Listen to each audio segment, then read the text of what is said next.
ফলে আল্লাহ তাআলা বিশাল এক চিৎকার মেরে সাইয়েদনা জিবরাইলের মাধ্যমে পুরো জমিনটারে শেষ করে দিলেন।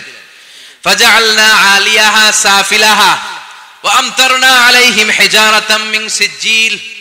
তাদের অপকর্মের কারণে জর্ডানের ওই এলাকাটাকে আল্লাহ বললেন, জিবরাইল এলাকাটারে হাতে তুলে নে, আকাশের উপরে তুলে পুরো এলাকা সহ মানুষ সহ জমিনের মধ্যে গেড়ে দে। জমিনের নিচের মাটি উপরে নিয়ে গেল কে? উপরের মাটি নিচে নিয়ে গেল কে? পুরো জায়গাটা এখন ডেড সি হয়ে গেছে। কি সি? ডেড সি নাম শুনেন নাই বোধহয়? আজকে শুনে রাখেন, এটারে বলে মৃত সাগর। এটা গজবের জায়গা, ওখানে মানুষও ডুবে না। লবণের ডেনসিটি, সল্টের ডেনসিটি এত হাই, এই পানির মধ্যে এত গজব, এর মধ্যে কোনো মাছ জন্মায় না, চিংড়ি জন্মায় না, কাঁকড়া জন্মায় না, ব্যাং হয় না, শ্যাওলা হয় না, কিচ্ছু বাঁচে না। এটা গজবের জায়গা। চিল্লায় বলেন ঠিক কিনা? যে আল্লাহ জর্ডানের এলাকাটারে ধ্বংস করে দিল, ওই আল্লাহ আজও আছে না নাই? এই জন্য নিজ দিয়ে তিনি যেমনি আযাব দিতে পারেন, ভূমিকম্প দিতে পারেন, জলোচ্ছ্বাস দিতে পারেন, উপর থেকে তিনি শিলাবৃষ্টি দিতে পারেন কি পারেন না? মাইথার দিয়ে কখনো শিলাবৃষ্টি হয়েছিল? হ্যাঁ, ফসল ক্ষেত শেষ করে দেয় না? ছাগল টাগল মরে যায়। ছাগল যদি ইয়েতে থাকে ক্ষেতের মধ্যে, বড় শিলা মাথায় পড়লে শেষ, মানুষও শেষ, টিনের চালও শেষ। কথা কন। এরপরে আল্লাহ যদি উল্কা বৃষ্টি পাঠায়, উল্কা যদি পড়ে, কই যাবেন? কোথায় যাবেন আপনি? উল্কা চিনেন? মহাশূন্যে বিশাল পাথরের খণ্ড ঘর্ষণ খেয়ে পৃথিবীর ভেতরে ঢুকে যায়। এই পৃথিবীতে সবচেয়ে বড় উল্কাপিণ্ড পড়েছে সাউথ আফ্রিকাতে। সাউথ আফ্রিকার একটা সিটি আছে, হোবা সিটি। এই হোবা শহরে 60 মেট্রিক টন ওজনের একটা উল্কা পড়েছিল, যেখানে পড়েছে পুরো জায়গাটা বিশাল খাদ হয়ে গিয়েছে। এরকম একটা উল্কা যদি এখানে পড়ে, আজকে বাঁচার উপায় আছে?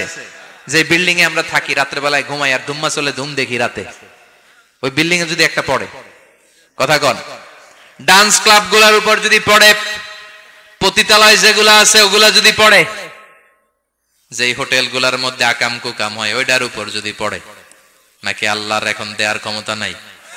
কথা কন। তার মানে বেঁচে গেছো, পার পেয়ে গেছো মনে করো না, নিজ দিয়েও আযাব আছে, উপর দিয়েও আযাব আছে। চিল্লায় বলেন ঠিক কিনা? এজন্য ভয় পেতে হবে একজন সত্তাকে, তিনি কে? সব ক্ষমতার মালিক কে? এরপর আল্লাহ বললেন, আওয়ালাম ইয়ারাউ ইলা আত-তায়রি ফাওকাহুম সাফাতিন ওয়া ইয়াকবিদনা মা ইউমসিকুহুন্না ইল্লা রাহমান ইন্নাহু বিকুল্লি শাইইন বাসীর। সুবহানাল্লাহ বলেন। আল্লাহ বলেন, তোরা নাস্তিক হস কেমন করে? মানুষ নাস্তিক হয় কেমন করে? মানুষ কি মুক্ত বিহঙ্গের দিকে নজর করে তাকায় না? আকাশে মুক্ত বিহঙ্গ নাই? বিহঙ্গ বুঝছেন তো? পাখি। পাখির কথা কোরআনে বললো কে? সুবহানাল্লাহ কইবেন না?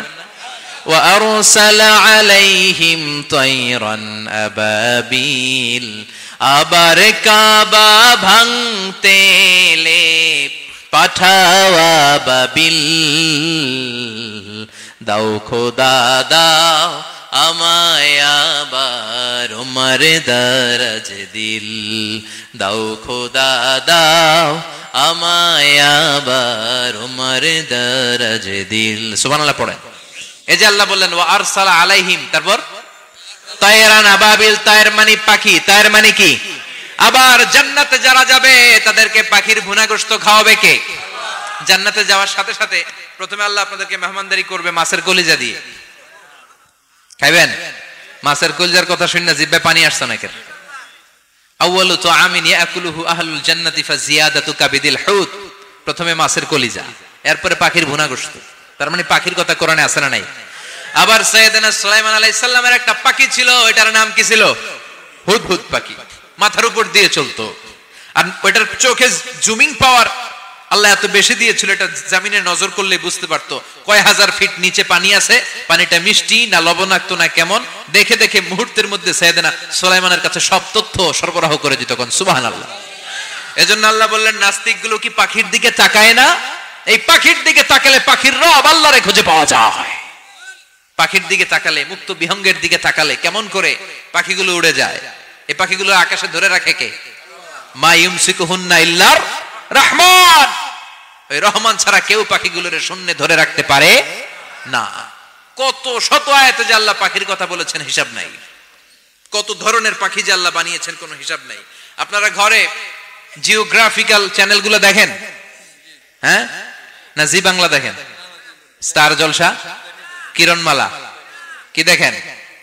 জিওগ্রাফিক্যাল চ্যানেল দেখবেন। ওখানে দেখবেন একটা পাখি আল্লাহ তৈরি করেছে, পৃথিবীর সবচেয়ে ছোট পাখি, নাম হলো হামিং বার্ড। কি নাম? The smallest bird ever in the world. সবচেয়ে ছোট। এটা প্রাপ্তবয়স্কে 3 থেকে 5 ইঞ্চি লম্বা হয়। এটার পূর্ণ যৌবন এটা লম্বা কতদূর? 3 থেকে 5 ইঞ্চি। এটা প্রতি সেকেন্ডে ডানা ঝাপটাতে পারে 80 বার। কয়বার? আমাদের ডানা আছে না 2টা। আপনি আপনার ডানা 1 সেকেন্ডে কয়বার ঝাপটাতে পারবেন? হ্যাঁ, আমি ঝাপটাইলাম, কয়টা হয়েছে 1 সেকেন্ডে? হ্যাঁ, 3টা 4টা ঝাপটা দিতেই আমার সেকেন্ড শেষ। কিন্তু এই পাখিটা প্রতি সেকেন্ডে তার 2 পাখা ঝাপটায় কয়বার? পৃথিবীর সব পাখি সামনে ওড়ে, তো এই পাখি সামনে যেমনি ওড়ে, এট দ্য সেম টাইম এই পাখি পিছনের দিকে উঠতে পারে। সুবহানাল্লাহ। বাড়িতে যাই বললেন। ইউরোপের আল্পস পর্বতমালায় গুগল করবেন যে আজকে গুগলে লিখবেন যে আলপিন সুইফট একটা পাখি আছে। এই পাখিটা একবার যখন শূন্যে উড়াল দেয়, উড়ন্ত অবস্থায় এটা আকাশে 6 মাস থাকতে পারে।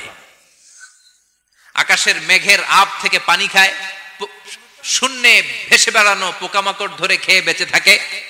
6 মাস পরে একবার জমিনে ল্যান্ড করে, নামে কয়েকদিন থেকে আবার উড়াল মারে, আবার উড়াল মারলে আবার 6 মাস। আলপিন সুইফট। আরেকটা পাখি আছে, অদ্ভুত পাখি, নাম হোমা বার্ড। এই হোমা বার্ড উড়ন্ত অবস্থায় ডিম পেড়ে দেয়, আর ওই ডিমটা জমিনে পড়ার আগেই মাঝখানে ডিম ফেটে বাচ্চা বেরোয়, বাচ্চা উঠতে শুরু করে দেয়। এই পাখিগুলোর কথা কোরআনে আছে না নাই? এজন্য আল্লাহ বললেন, আওয়ালাম ইয়ারাউ ইলা তাইরি ফাওকাহুম সাফাতিন ওয়া ইয়াকবিদনা মা ইউমসিকুহুন্না ইল্লার রাহমান ইন্নাহু বিকুল্লি শাইইন বাসীর। আল্লাহ বললেন, নাস্তিকগুলো কি পাখির দিকে নজর করে তাকায় না?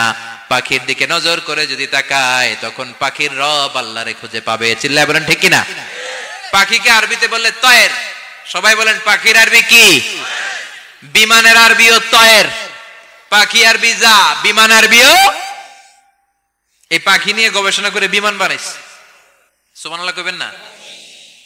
আমরা বানাই নাই, আমরা তো খোঁচাখুচিতে ব্যস্ত, আমরা আছি ফতুয়া নিয়ে ব্যস্ত।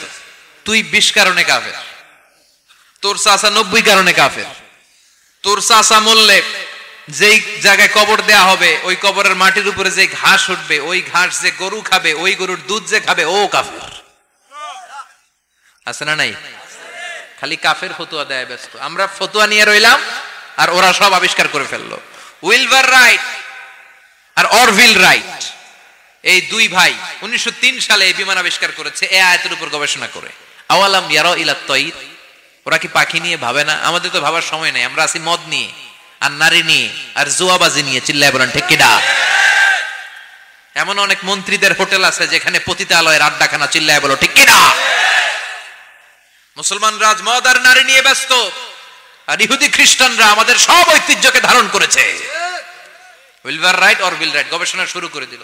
পাহাড়ে শুয়ে শুয়ে 2 ভাই খালি পাখির ছবি আঁকে, কেমনে পাখিগুলো ডানা ঝাপটা মেরে ওঠে, কেমনে নামে। গবেষণা করতে করতে করতে প্লেন বানায় ফেললো 1903 সালে। আজ থেকে 100 বছর আগের স্টোরি শোনাচ্ছি আপনাদের। তখনকার বিমান এখনকার বিমানের মতো ছিল না। আপনি দেখবেন যে শুরুতে বিমান কেমন ছিল। শুরুতে ভাঙ্গাচুরা 2টা পাখা নিয়ে একটু উড়ে আবার ধপাস করে পড়ে, কিন্তু আশা হারায় নাই, আবার উড়ে ধপাস করে পড়ে। আমেরিকাতে সুবিধা করতে পারেনি। ফ্রান্সের এক কিং তাদেরকে ডোনেট করেছে বিপুল অঙ্কের টাকা দিয়ে। তারা প্রথম ফ্রান্সের একটা শহর থেকে আরেকটা শহরে পৃথিবীর প্রথম প্যাসেঞ্জার প্লেন নিরাপদে ল্যান্ড করেছে। মানুষের উড়ার স্বপ্ন সফল হতে শুরু করলো। এখন বিভিন্ন ধরনের বিমান একটার পর একটা শুরু হয়েছে। এই পৃথিবীর সবচাইতে দ্রুতগামী যে বিমানটা আগে ছিল, নাম ছিল কনকর্ড, যাত্রীবাহী বিমান। এটার পরে এখন একটা বাইরে হয়েছে বোম সুপারসনিক। কি নাম? Bomb supersonic. এত স্পিডে চলে, এই মাত্র দেখলেন এদিকে, এরপর দেখবেন নাই ওইদিকে। সুবহানাল্লাহ পড়ে। কি বিশাল বিশাল ডবল ডেকার গুলো নিয়ে শূন্যে উড়াল দেয়। বোয়িং A380 বর্তমান পৃথিবীতে সবচেয়ে বড় প্যাসেঞ্জার বিমান। কার্গো বিমান তো এগুলোর 7-8 ডবল বড় হয়। I'm talking about the passenger plane A380। 525 জন যাত্রী নিয়ে এটা শূন্যে উড়াল দেয়। 525 জন যাত্রী, কেবিন ক্রু, পাইলট, বিমানের ওজন, খাবার দাবারের ওজন, ফুয়েলের ওজন, 525 জনের লাগেজ টাগেজের ওজন, এই সব নিয়ে শূন্য উড়াল দেয়। সুবহানাল্লাহ কইবেন না? এই বিমান আবিষ্কারের আগ পর্যন্ত গোটা বিশ্বব্যাপী সব দেশে দেশে ছিল সেনাবাহিনী আর নৌবাহিনী। বিমান আবিষ্কার হওয়ার সাথে সাথেই শুরু হয়ে গেল বিমান বাহিনী, এয়ারফোর্স, মিলিটারি। এখন বোম সুপারসনিক বানায়, এখন ড্রোন হামলা করে, এখন মিসাইল হামলা করে, এখন স্যাটেলাইট পাঠায়। আমরাও পাঠাইছি। কি নাম? Bangabandhu satellite. We launching the Bangabandhu satellite channel last year. আমরা বঙ্গবন্ধু স্যাটেলাইটও পাঠাইছি উপরে। সবকিছু পাখির উপর গবেষণা করে হয়েছে। চিৎকার করে বলেন ঠিক কি না? এজন্য আল্লাহ ডেকে বললেন, গোলাম ওরা কি পাখির দিকে তাকায় না? পাখির দিকে যদি নজর করে একটিবার তাকাতো, নাস্তিক আর নাস্তিক থাকতে পারতো না। এজন্য নাস্তিকদের জন্য এই সূরার ভেতরে ডোজ আছে, আই ওপেনার আছে। সর্বশেষ আল্লাহ একটা প্রশ্ন দিয়ে এই সূরাটা শেষ করলেন। প্রশ্নটা শুনবেন? শুনবেন সবাই? আল্লাহ বললেন, কুল আরাআইতুম ইন আসবাহা মাউকুম গাওরান ফামান ইয়াতিকুম বিমাইম মাইন। বলো দেখি সবে, শুকাইয়া যদি যায় এই পৃথিবীর পানি, তাহলে হেথায় তটনির ধারা কে দিবে সবারে আনি? কে দিবে আনি? একদিন সকালবেলা ঘুম থেকে উঠছেন, টয়লেটে যাবেন, মুখ ধোবেন, স্কুলে যাবেন, অফিসে যাবেন, কাজে যাবেন, যায় দেখেন টিউবওয়েল চাপতেছেন, পানি নাই। ট্যাপ ছাড়লেন, পানি নাই। চোখের মধ্যে ময়লা, নাকে ময়লা। টয়লেটে যাবেন, পানি নাই। পুকুরে নাইমা দেখেন পানি নাই। বিশাল বিশাল মেশিন বসিয়ে মাটির নিচ থেকে ভূগর্ভস্থ পানি উঠানোর চেষ্টা করলেন, একটা পানি নাই। এক ফোঁটা পানি গোটা বিশ্বে কোথাও নাই। কে দিব পানি আপনারে? পানি সম্পদ মন্ত্রী দিব, ডোনাল্ড ট্রাম্প দিব, শেখ হাসিনা দিবে? কেউ দিতে পারবে? এক ফোঁটা পানি বানানোর ক্ষমতা আমাদের নয়। ঠিক কিনা? পানির বৈজ্ঞানিক নাম হচ্ছে H2O। কি নাম? এই দেশে H2 নিয়ে কত কথা আছে না নাই? হাইড্রোজেনের দুইটা মলিকিউল, অক্সিজেনের একটা মলিকিউল। এই দুইটা গ্যাস, হাইড্রোজেন আর অক্সিজেন, দুই গ্যাস একসাথে মিলাইলে কি হয়? কথা বলেন। মিঠা নদীর পানি। সুবহানাল্লাহ পড়েন। আল্লাহ বললেন, ঘুম থেকে উঠে যদি দেখো পৃথিবীর সব পানিগুলো একেবারে পৃথিবীর নিচে চলে গেছে, কোন মাধ্যম দিয়ে এক ফোঁটা পানির জোগাড় আর বন্দোবস্ত করা যায় না, কে তোদেরকে পানি এনে দিবে? কথা কন। আল্লাহ ছাড়া এক ফোঁটা পানি এনে দেওয়ার মতো ক্ষমতা কারো আছে নাকি? আবার পানি থেকে পৃথিবীর সব কিছুরে বানালো কে? ওয়াজআলনা মিনাল মাই কুল্লা শাইইন হাই আফালা ইউমিনুন। আল্লাহ বললেন, পানি থেকে গোটা বিশ্বের সব আমি বানালাম। সব জীবিত জিনিস তৈরি হয়েছে পানি থেকে। এটা কোরআনের কথা। কার কথা? আর ১৫০০ বছর পর বিজ্ঞানীরা এখন বলছে পানি থেকেই সব প্রাণ এসেছে। সুবহানাল্লাহ পড়েন। বিজ্ঞানীদের রিসার্চে এসেছে পৃথিবীর সর্বপ্রথম যে প্রাণীটার উৎপত্তি, এটার নাম নাকি অ্যামিবা। কি নাম? It's a very small unicellular organism in the world. এককোষী শৈবাল অ্যামিবা এসেছে পানি থেকে, ওদের কথা। তারপরে এসেছে জুপ্লাঙ্কটন, ফাইটোপ্লাঙ্কটন, ব্যাকটেরিয়া প্লাঙ্কটন, একটার পর একটা ডেভেলপ করেছে। সব এসেছে পানি থেকে। পানি নাই তো কিচ্ছু নাই। পানি হচ্ছে প্রাণের ব্লুপ্রিন্ট। চিল্লায় বলেন ঠিক কিনা? পানির মধ্যে সব প্রাণের অস্তিত্ব রেখে দিয়েছে কে? আবার ফলের মধ্যে আল্লাহ পানি দিয়ে বললেন, আন্না সাবাবনাল মাআ সাব্বা। যেখানে যতটুকু পানির দরকার, রসের দরকার, সব রস দিল কে? ক্ষীরার ভিতরে পানি আছে না নাই? কলার ভিতরে, আপেলের ভিতরে, তরমুজ, তরমুজ তো পুরাই পানি। কথা কন। ডাবের ভিতরে কে দিল? নাকি আমনে বানাইছেন? কেউ বানাতে পারে? এই পানিগুলো দিল কে? আবার আল্লাহ বললেন, মারাজাল বাহরাইনি ইয়ালতাকিয়ানি বাইনাহুমা বারযাখুন লা ইয়াবগিয়ান ফাবিআইয়ি আলাই রাব্বিকুমা তুকাযযিবান। দুই দিকে সাগর বয়ে যায়, একদিকে এলো না পানি, একদিকে মিঠা পানি, একসাথে সাগরটা বয়ে যায়, কিন্তু মাঝখানে এমন ব্লকেজ, একটার পানি আরেকটার সাথে মিশে না, আটকায় রাখলো কে? দেখছেন আপনারা কোথাও এটা? কই দেখছিলেন? গোয়ালন্দ, বুড়িগঙ্গার এখানে একসাথে পানি বয়ে যায়। এই জায়গায় পানি, এই জায়গায় পানি মিলে না, মিশে না। দাউদকান্দির এখানেও আছে, মিশে না। এর কারণ এই পাশের পানি, এটা ডেনসিটি হাই, বেশি ঘন, এটা ডেনসিটি লো, এটা পাতলা, এটা টেম্পারেচার হাই, এটা টেম্পারেচার কম, এটা লবণ বেশি, এটা লবণ কম, দুইটা দুই পানি একসাথে বয়ে যায়, একটার সাথে আরেকটা মিশে না। এই কারিগরটা কে? চিল্লায় বলতে হবে কে? সেজন্য আল্লাহ বললেন, গোলাম পানি দিয়ে আমি বানালাম, পানি ছাড়া বাঁচবি না, এজন্য সব জায়গায় পানির ব্যবস্থা করে দিয়েছে কে? আবার বেশি পানি হলেও মরার ব্যবস্থা আছে না নাই? সাইয়েদনা নূহ আলাইহিস সালামের কওমকে বন্যা দিয়ে ধ্বংস করেছে কে? এজন্য পানি চাইবো কার কাছে? কথা কন। আল্লাহ মেঘ দে পানি দে, ছায়া দে রে তুই আল্লাহ মেঘ দে। সবাই পড়েন না, আল্লাহ মেঘ দে পানি দে, ছায়া দে রে তুই আল্লাহ মেঘ দে। দেয়ার মালিক একজন, তিনি কে? চাইতে হবে কার কাছে? সব ক্ষমতার মালিক কে? নাকি আমরা? আমরা ক্ষমতার মালিক আর জীবনে কোনোদিন বলবেন?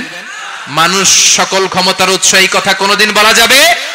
সকল ক্ষমতার একচ্ছত্র নিরঙ্কুশ মালিকানা একজনের, চিৎকার করে বলতে হবে তিনি কে? বিপদে আপদে সবসময় আমরা তার কাছে চাইবো, তার কাছে ফিরবো। আল্লাহ আমাদের সবাইকে কথাগুলো বুঝার ও আমল করার তৌফিক দান করুন। আরো জোরে পড়েন আমিন। যতগুলো কথা বললাম কোরআন সুন্নাহর আলোকে বলেছি, বানিয়ে কিছু বলি নাই। তারপরেও আমার মনের অজান্তে কোনো মিস ইনফরমেশন যদি আমার মুখ ফসকে বেরিয়ে যায়, সেগুলো যেন আল্লাহ তাআলা আপনাদের স্মৃতিপট থেকে মুছে দেয়। পড়েন আমিন। সত্য সুন্দর হকের পক্ষে যা বললাম তার সব যেন আল্লাহ আমাদের সবাইকে আমলের তৌফিক দান করে। আমরা পড়ি আমিন, আল্লাহুম্মা আমিন। ইয়া রাব্বি লাকাল হামদু কামা ইয়ানবাগি লিজালালি ওয়াজহিকা ওয়া আযীমি সুলতানিক, লাকাল হামদু বিল ঈমান, লাকাল হামদু বিল ইসলাম, লাকাল হামদু বিল কুরআন। আল্লাহুম্মা জাআল, আল্লাহর আদেশে দেহে ঢুকে আল্লাহর আদেশে বের হয়ে যায়, ঠিক কি না? এই যে ছোট্ট বাচ্চাটার দেহের ভিতরে যে রূহ ঢুকলো, কে দিল? 120 দিনের আগে মানব শিশুর দেহের ভিতরে কিন্তু রূহের ফুৎকার হয় না। সহিহ বুখারীর বর্ণনা 40 40 40, 340 কত? কথা বলেন। প্রথম 40 থাকে নুতফা, তারপরের 40 হয় আলাকা, তারপরের 40 হয় মুদগা, sperm drop, blood clot and then the little flash। ছোট্ট নাপাক পানি ছিলাম, শুক্রাণু ছিলাম আমরা। কি ছিলাম? শুক্রও ছিলাম না, শুক্রাণু, শুক্রের অণু। এক ফোঁটা শুক্রের মধ্যে 20 কোটি অণু থাকে, ওই 20 কোটির একটা ছিলাম আমি আর আপনি। সুবহানাল্লাহ, বাড়িতে গিয়ে বললেন। ডিম্ব আমরা ছিলাম না, আমরা ছিলাম ডিম্বাণু। ডিম্বের এই ডিম্বাণু আর শুক্রাণু দুইটা মিলে আল্লাহ আমাদেরকে বানায় ফেললেন জাইগট, সেখান থেকে এমব্রয়ো, তারপরে আস্তে আস্তে ইনিশিয়াল স্টেজগুলো শেষে একটার পর একটা স্টেজ পার করে তিনি আমাদেরকে বানালেন আলাকা, সেখান থেকে মুদগা। আমাদের দেহের ভেতরে তিনি স্কেলিটন ভরে দিলেন, কঙ্কাল, মাথার স্কাল দিলেন, খুলি দিলেন, নাক কান গলা দিলেন, আমার রেসপিরেটরি সিস্টেম চালু করে দিলেন। কত ছোট ছিলাম আমি, ক্ষুদ্র ছিলাম আমি। ফালয়ানজুরিল ইনসানু মিম্মা খুলিকা, খুলিকা মিম্মাইন দাফিক। মানুষের উচিত তার সৃষ্টি প্রক্রিয়ার দিকে নজর করে তাকানো। বাবার পিঠ থেকে সবেগে নির্গত হওয়া পানি দিয়ে মায়ের পেটে তোমারে ঢুকায় দিল কে? নাপাক পানি থেকে ছোট্ট ব্যাঙ্গাচির মতো ছিলাম, জোকের মতো মায়ের জরায়ুর দেয়ালে লেগেছিলাম। সেখান থেকে বড় করতে করতে আমার রেসপিরেটরি সিস্টেম, আমার হেয়ারিং সিস্টেম, আমার সব সিস্টেমগুলো তিনি আমার দেহের ভিতরে সেট করে দিল। চিল্লায় কোন সুবহানাল্লাহ। 120 দিনের সার্টেন পিরিয়ড শেষে তিনি দেহের ভিতরে রুহের ফুৎকার দিলেন। দেয়া মাত্রই আমার রুহুতে ধপ ধপ ধপ শুরু হয়ে গেছে। ওই যে ধপ ধপ শুরু হয়েছে, আজও থামে নাই। এই ধপ ধপ থামলে বাঁচবেন? দম ফুরাইলে আমরা ঠুস হয়ে যাবো, ঠিক কিনা? হায় রে মানুষ রঙিন ফানুষ, দম ফুরাইলে তবু তো ভাই কারোরই নাই একটুখানি। হায় রে মানুষ রঙিন ফানুষ, রঙিন ফানুষ, হায় রে মানুষ। সুবহানাল্লাহ বলেন। সে আল্লাহ বললেন, গোলাম জীবন আর মরণের মাঝখানে আমি তৈরি করেছি রুহু। পৃথিবীর বিজ্ঞানীরা সব বানাতে পারে, কম্পিউটার বানাতে পারে, প্লেন বানাতে পারে, হেলিকপ্টার বানাতে পারে, রকেট বানাতে পারে, কিন্তু গোটা বিশ্বের সব বিজ্ঞানীরা মিলে কি রুহু বানাতে পারে নাকি? কথা বলেন। গত বছর সোফিয়া নামে একটা রোবট আসছিল না? কথা কন। ওটা মাথা উঁচু করে নিচু করে কথা বলতে চায়, মানুষের মতো হতে চায়। আসলে কি মানুষ? ওটার মধ্যে কি রুহু আছে? রুহু বানাইতে পারবে কেউ? এই রুহু নিয়ে যে কত গবেষণা, মুমূর্ষ রোগীদের উপর গবেষণা চালিয়েছে অনেক। বুলেট প্রুফ গ্লাসের ভিতরে মুমূর্ষু রোগীকে রেখে রেখে তারা চেক করতে চেয়েছে আমেরিকান বিজ্ঞানীরা যে রুহু কোন দিক দিয়ে বের হয়। তারা ওজন করে দেখে মানুষ মরে গেলে কোন লাশের ওজন বেড়ে যায়, কোন লাশের ওজন কমে যায়। যেটাতে কমে গেছে 2-1 কেজি কমে যায়, তার অবাক, কিরা আগে ছিল 80 কেজি এখন হচ্ছে 78 কেজি, তার মানে 2 কেজি না, এটাই রুহু। এটাই কি? এটা হচ্ছে গবেষণার ধাপ। অনেকগুলো মডিউল তারা আনে, অনেক মুমূর্ষু রোগীকে গ্লাস ফিটিং করা, ইন্টেন্সিভ কেয়ারে রেখে তারা অবজার্ভ করে, আর অক্সিজেন মাস্ক খুলে দিয়ে তারা দেখে যে লোকটা ছটফট করে কিভাবে মরে। মরার আগে ওজন মাপ ছিল 80 কেজি, মরে গেছে পরে আবার ওজন দিয়ে দেখে 78 কেজি। কমছে কয় কেজি? বিজ্ঞানীকে পাইছি। সবাই কয় কি পাইছো? কয় রুহু। কই পাইলেন? কয় আগে 80 এখন 78, 2 কেজি। রুহুর ওজন কয় কেজি? তো বিজ্ঞানীদের সিস্টেম হচ্ছে যে কোনো একটা বিষয়ের উপর গবেষণা চালালে তারা পূর্ণাঙ্গ ডিসিশনে পৌঁছতে পারে না। They couldn't jump to the final conclusion just on one module, based on one module. They cannot do it. তাদের অনেকগুলো মডিউল আনতে হয়। তারা আবার নমুনা আনলো আরেকটা, মুমূর্ষু রোগী, অক্সিজেন চেম্বার লাগানো, মাস্ক লাগানো, এটা খুলে ফেললে মরে যাবে। বুলেট প্রুফ করা গ্লাসের ভিতরে ঢুকিয়ে এটার ওজন মাপ, এটার ওজন 60 কেজি। এবার মাস্ক খোল, মাস্ক খুলছে ছটফট ছটফট করে, এটা শেষ। এবার মাপ দেখ, এবার মাইপা দেখা গেছে 63 কেজি। কয় কেজি বাড়ছে? এক একটার এক এক সিস্টেম হইতেছে, কোনোটা কমে, কোনোটা বাড়ে, কোনোটা কিচ্ছু হয় না। সবাই কয় তাইলে আপনি রুহু পাইলেন কই? আগেরটা কম ছিল, মনে করছিলেন 2 কেজি কমছে, ওইটাই রুহু, এখন 3 কেজি বাইরে গেছে, মিলাইবেন কি দিয়া? কথা কন। আল্লাহ ডেকে বলে, গোলাম কিয়ামত পর্যন্ত একটার পর একটা মুমূর্ষু রোগীকে বুলেট প্রুফ গ্লাসের ভেতরে ঢুকাতে পারবি, গবেষণা করতে পারবি, মাগার রুহু খুঁজে পাবি না। চিল্লায় বলেন ঠিক কিনা? কারণ এই রুহুর মালিক কে? সে আল্লাহ বললেন, আল্লাযী খালাকাল মাউতা ওয়াল হায়াতা লিয়াবলুয়াকুম আইয়ুকুম আহসানু আমালা। জীবন আর মৃত্যু বানালাম তোমাদেরকে পরীক্ষা করার জন্য। পরীক্ষা আছে না নাই? গোটা দুনিয়াটাই পরীক্ষা। আল্লাহ যারে পছন্দ করে বেশি তার পরীক্ষাও। আসাদুন নাসি বালাআন আল আম্বিয়া। এই পৃথিবীতে আল্লাহ সবচেয়ে বেশি বালা মুসিবত দিয়ে পরীক্ষা করেছেন নবীদের। কারণ নবীরা আল্লাহর কাছে কম প্রিয় না বেশি প্রিয়? যেহেতু প্রিয় বেশি, পরীক্ষা। এজন্য মুমিনের উপর যদি পরীক্ষা আসে, মুমিনের উপর যদি অত্যাচার আসে, মুমিনের উপর যদি ধৈর্যের পরীক্ষা আসে, জেল জরিমানা আসে, মুমিন ওইটারে ভয় পায় না। মুমিন ভয় পায় একজনকে। চিল্লায় বলেন তিনি কে? কারণ আল্লাহর ঘোষণা, ওয়ালা তাহিনু ওয়ালা তাহজানু। ঘোষণাটা কার? ভয় নাই, তোদের চিন্তা নাই। আনতুমুল আ'লাউনা ইন কুনতুম মুমিনিন। তোমরাই বিজয়ী হবা যদি মুমিন হও, যদি মুমিন হও। এজন্য ধৈর্যের পরীক্ষা দিতে হবে, আল্লাহর উপর তাওয়াক্কুল করতে হবে, অত্যাচার আর জুলুম আল্লাহর নামে সহ্য করে যেতে হবে। চিল্লায় বলেন ঠিক কিনা? কারণ মুসলিমের সাথে আল্লাহ থাকে। মুসলিমের বদদুয়াকে বিশ্বনবী ভয় করতে বলেছেন, কারণ মুসলিমের বদদুয়ার মাঝে আর আল্লাহর মাঝে পর্দা থাকে। যারা দুনিয়ার বুকে জুলুম করে তাদেরকে ক্ষমতার মসনদ থেকে নামিয়ে দেয় কে? আর যারা মজলুম হয়, যাদের রক্ত দিয়ে জমিন ভেজে, তাদেরকে জমিনের ক্ষমতা দিয়ে দেয় কে? আর যারা রক্ত ঝরায়, ইতিহাস বলে তারা শেষ পর্যন্ত প্রাণ আর জান নিয়ে পালাবার জায়গাটা পায় না। চিল্লায় বলেন ঠিক কিনা? এজন্য মুমিন খুব ভালো করে জানে, রাত্রি যত গভীর হয়, সুবহে সাদিকের সময় কাছে আসতে থাকে।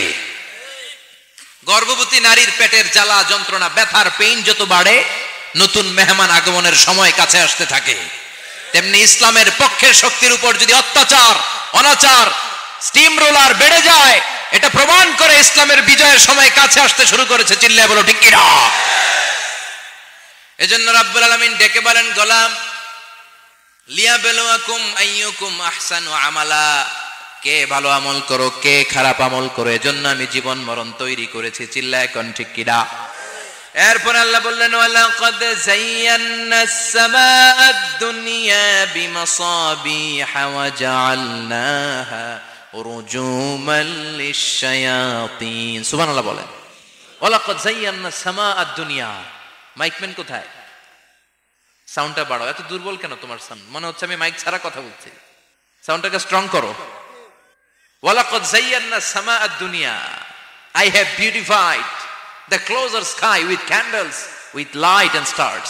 আল্লাহ বললেন, আমি দুনিয়ার আকাশকে তারা দিয়ে সুশোভিত করেছি। আকাশে তারা আছে না নাই? এগুলো এমনি এমনি হয়েছে না? তৈরি করছে কে? বিশ্বাস হয়? কোনো সন্দেহ আছে?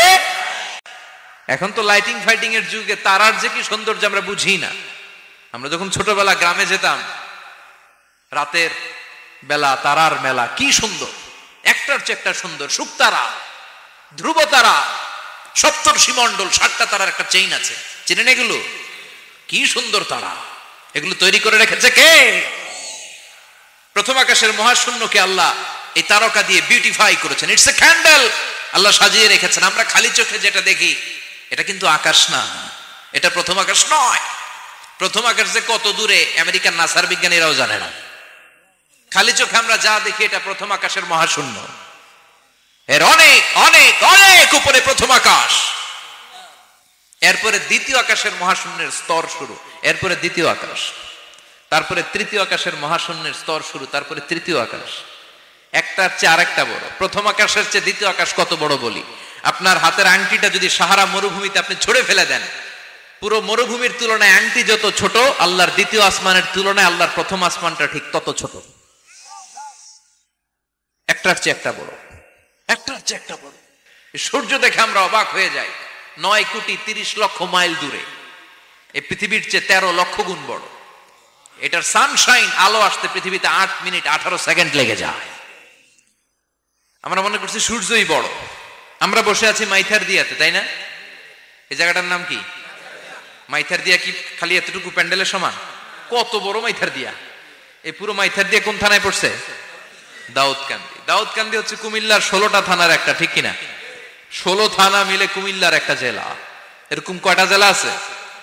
64 জেলা।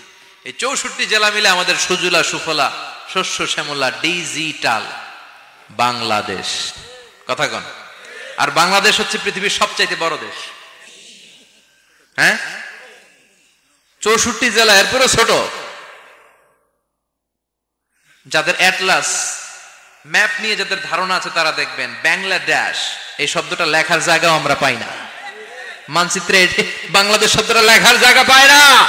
বিআরএ উঠে যায় ইন্ডিয়ার উপর, আর ডিএসএইচ উঠে যায় আবার ইন্ডিয়ার উপর।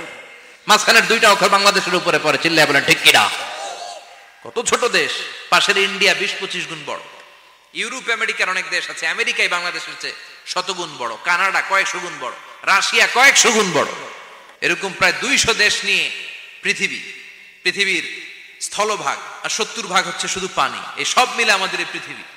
আর এত বড় পৃথিবীর চেয়েও নাকি সূর্য 13 লক্ষ গুণ বড়। তার মানে সূর্যই বড় না, সূর্যের চেয়ে অনেক বড় তারা আছে। সূর্যের পরে পৃথিবীর সবচেয়ে কাছের যে তারা বা স্টার, ওটার নাম হচ্ছে প্রক্সিমা সেন্ট্রাই। নাম কি? প্রক্সিমা সেন্ট্রাই। এরপরে আলফা সেন্ট্রাই এ, আলফা সেন্ট্রাই বি, ইটা ক্যারিনা, বেটেলজিউস, এরকম একটার পর একটা তারা। যেই সূর্য পৃথিবীর চেয়ে 13 লক্ষ গুণ বড়, বেটেলজিউস নামে একটা তারা আছে, ওটা সূর্যের চেয়ে 33 কোটি গুণ বড়। তার মানে কি বেটেলজিউসই সবচেয়ে বড় না, ছোট্ট একটা তারা। এই বেটেলজিউসটা খেয়ে ফেলাইতে পারে এরকম 1000 কোটি গুণ বড় সাইজের তারা আছে না নাই? এরকম কয়েক বিলিয়ন তারা নিয়ে আমাদের গ্যালাক্সি গঠিত। আমাদের গ্যালাক্সি, এটার নাম মিল্কি ওয়ে। এটার নাম কি? আমাদের গ্যালাক্সি। এই গ্যালাক্সিতে আমাদের অবস্থান। এরকম কত হাজার কোটি গ্যালাক্সি আছে আমেরিকার নাসার বিজ্ঞানীরাও জানে না। আমাদের গ্যালাক্সির সবচেয়ে কাছের যে গ্যালাক্সি, ওই গ্যালাক্সিটার নাম হচ্ছে অ্যান্ড্রোমেডা। কি নাম? অ্যান্ড্রোমেডা। আমাদের গ্যালাক্সি থেকে কেউ যদি কাছের গ্যালাক্সি অ্যান্ড্রোমেডাতে যেতে চায়, তার 2.5 মিলিয়ন লাইট ইয়ার্স সময় লেগে যাবে। কথাটা কঠিন হয়ে গেছে, আমি ভেঙে বলি, তারপরে সুবহানাল্লাহ কই। আমাদের গ্যালাক্সির নাম মিল্কি ওয়ে। মিল্কি ওয়ে থেকে যদি কেউ অ্যান্ড্রোমেডাতে যেতে যায়, কত সময় লাগবে? 2.5 million light year. Light year মানে আলোক বর্ষ। আলোর গতিতে যদি ছোটা যায়, 2.5 মিলিয়ন মানে হচ্ছে প্রায় 25 লক্ষ। তাহলে পৃথিবীতে সবচেয়ে দ্রুতগামী যে বিষয়টা আবিষ্কৃত হয়েছে সেটা হচ্ছে আলো। এই যে লাইট মারলে যে ছোটে, এই লাইট প্রতি সেকেন্ডে 1,86,000 মাইল বেগে ছুটতে পারে। 1 মিনিটে না, 1 ঘন্টা না, 1 মিনিটে না, 1 সেকেন্ডে আলো চলে যায় কয় mile? 1,86,000। Could you imagine that? আপনি কল্পনা করতে পারেন? হয়তো মাথা নাড়াইতেছেন। এটা কি কল্পনা করা যাবে? আমার তো তার ছিঁড়ে যাচ্ছে। এক সেকেন্ডে নাকি আলো ছুটে 1,86,000 মাইল বেগে। এক সেকেন্ড শব্দ কইতে তো 2 সেকেন্ড লাগে, কথা কন। এর মধ্যে আলো চলে গেছে 1,86,000 মাইল। তো কোন রকেট যদি আপনি পান, যে রকেট দিয়ে সেকেন্ডে 1,86,000 মাইল বেগে রকেটটা ছুটবে প্রতি সেকেন্ডে, খেয়াল করেন, ঘন্টায় না, মিনিটে না, কিসে? সেকেন্ডে। যে রকেটটা সেকেন্ডে 1,86,000 মাইল বেগে ছুটবে, ওই রকেটটা দিয়ে আমাদের গ্যালাক্সি থেকে আমাদের পাশের গ্যালাক্সি অ্যান্ড্রোমেডাতে পৌঁছতে আপনার 25 লক্ষ বছর লেগে যাবে। সুবহানাল্লাহ বাড়িতে গিয়ে বললেন। এরকম বিশাল বিশাল তারা দিয়ে আমাদের আকাশটারে বিউটিফাই করেছে কে? এজন্য আল্লাহ বললেন, ওয়ালাকাদ যায়্যানাস সামাআদ দুনিয়া বিমাসাবিহা ওয়া জাআলনাহা রুজুমান লিশ-শায়াতিন। আমি এই দুনিয়ার আকাশটারে সুন্দর সুন্দর তারকারাজি লাইটের মতো সেটিং করে সুশোভিত করেছি, আবার এই তারকা দিয়ে আমি শয়তানদেরকে প্রহারও করেছি। সুবহানাল্লাহ। শয়তানদেরকে আল্লাহ তারা মেরে আঘাত করে, সুবহানাল্লাহ বলে। এরপরে এই সূরার প্রথম রুকুর শেষে আল্লাহ বললেন, ওয়াসিররু কাওলাকুম আও ইজহারু বিহি ইন্নাহু আলিমুম বিযাতিস সুদূর আলা ইয়ালামু মান খালাকা ওয়া হুয়াল লাতীফুল খাবীর। আল্লাহ বললেন, ওয়াসিররু কাওলাকুম, তোমরা যদি গোপনে কথা বলো, আও ইজহারু বিহি, কিংবা স্পষ্ট করে বলো, সব শুনে কে? আল্লাহ। আপনি যেমনি বলেন শুনবে কে? বলেনই নাই, শুধু মনে মনে ভাবছেন, শুনবে কে? সুবহানাল্লাহ কইবেন না? সাত আকাশের উপরে, আরশের উপরে তার অবস্থান, সাত জমিনের নিচে কোন গোপনতম প্রকোষ্ঠে, কোন ছোট্ট বাক্সের ভেতরে যদি কোনো পিঁপড়া, পিপিলিকা নীরবে হেঁটে যায়, আল্লাহ বলে আমি ওই পিঁপড়ার হেঁটে চলার পায়ের আওয়াজটাও শুনতে পাই। এজন্য কেউ যেটা শোনে না, শোনে কে? আল্লাহ। এরপর আল্লাহ বললেন, হুয়াল্লাযী জাআলা লাকুমুল আরদা যালুলান ফামশু ফি মানাকিবিহা ওয়া কুলু মির রিজকি ওয়া ইলাইহিন নুশুর। সুবহানাল্লাহ বলেন। আল্লাহ ডেকে বললেন, গোলাম, তোমাদের জন্য জমিনটারে আমি বিছানা বানিয়েছি। আল্লাযী জাআলা লাকুমুল আরদা ফিরাশা, জমিনটারে বিছানা বানিয়েছে কে? এই বিছানার মতো সমতল জমিন দিয়ে তোমরা হেঁটে বেড়াও, চলে বেড়াও, হেলে দুলে পড়ার সুযোগ নাই, ঠিক কিনা? এই যে মাইথার দিয়ে আজকের যে ময়দান, এটা যদি বিছানার মতো সমান না হইতো বসতে পারতেন? কথা কন। এই ময়দানের প্যান্ডেলের এদিক দিয়ে উঁচা, এদিক দিয়ে গর্ত, এদিক দিয়ে নিচা, এদিক দিয়ে খাড়া, কেমন হইতো? কথা কন। কেউ আমার দেখতো, কেউ দেখতো না, কেউ দাঁড়াইয়া, কেউ বৈশা, আছে না নাই? কিন্তু জমিনটারে সমতল বানালো কে? আপনি যদি বিমান থেকে যদি আপনি দেখেন, বিমানের গ্লাস দিয়ে, জানলা দিয়ে যদি আপনি নিচের দিকে তাকান, আপনি দেখবেন মনে হবে পুরো জমিনটাকে আল্লাহ সবুজ কার্পেট দিয়ে কার্পেটিং করে রেখেছে। এই সৌন্দর্য দিয়েছে কে? আবার রব্বুল আলামিন বলেন, জমিনটারে সমান দেখে, কার্পেটিং দেখে মনে করো না তোমরা বেঁচে গিয়েছো। আমার দেয়া বিধান আমার জমিনে যদি কায়েম করতে না পারো, এই কার্পেটিং করা জমিনের ভেতরে আযাব আছে না নাই? এই পুরো জমিনের ভেতরে আছে আগুন আর আগুন। আগ্নেয়গিরির অগ্নুৎপাত জ্বালামুখে বিস্ফোরণ করে দিয়ে গোটা বিশ্বটারে মুহূর্তে মেসাকার করে দিতে পারে কে? এজন্য আল্লাহ ডেকে বললেন, গোলাম, আমিনতুম মান ফিস সামাই আন ইয়াখসিফা বিকুমুল আরদা ফাইযা হিয়া তামুর। তোমরা কি ভেবেছো নাকি বেঁচে যাবা? আমি চাইলেই পুরো জমিনটারে কাঁপিয়ে দিতে পারি। আইয়াখসিফা বিকুমুল আরদ, খাসাফ মানে ল্যান্ডস্লাইড। খাসাফ মানে কি? ল্যান্ডস্লাইড, ভূমিধস, ভূকম্পন, আর্থকোয়েক, আছে না নাই? বাংলাদেশে তো ভূমিকম্প হয় না, না? টের পাইছেন? মাঝে মাঝে মাঝরাতে হয় না? 3টার দিকে নিজেই দৌড় দিব না বাচ্চারা লইয়া দৌড় দিব, লুঙ্গি পইরা দৌড় দিব না লুঙ্গি ছাড়া দৌড়াবো, কথা কম। এই ভূমিকম্প আছে না নাই? আল্লাহ বলে, মনে করো না জমিনটা সমতল, কার্পেটিং করে দিয়েছি, এই কার্পেটিং এর ভিতরেও আগুনের দলা আছে না নাই? আবার আল্লাহ বললেন, আমিনতুম মান ফিস সামাই আন ইউরসিলা আলাইকুম হাসিবা। নিচে যেমনি কার্পেটিং করা জমিনের ভেতরে অগ্নুৎপাত রেখে দিয়েছি, মাথার উপর থেকে আযাব দেওয়ার সুযোগ আছে না নাই? চাইলে আল্লাহ অগ্নি বৃষ্টি দিতে পারে, আগুন বৃষ্টি দিতে পারে, ঠান্ডার বজ্রপাত দিতে পারে।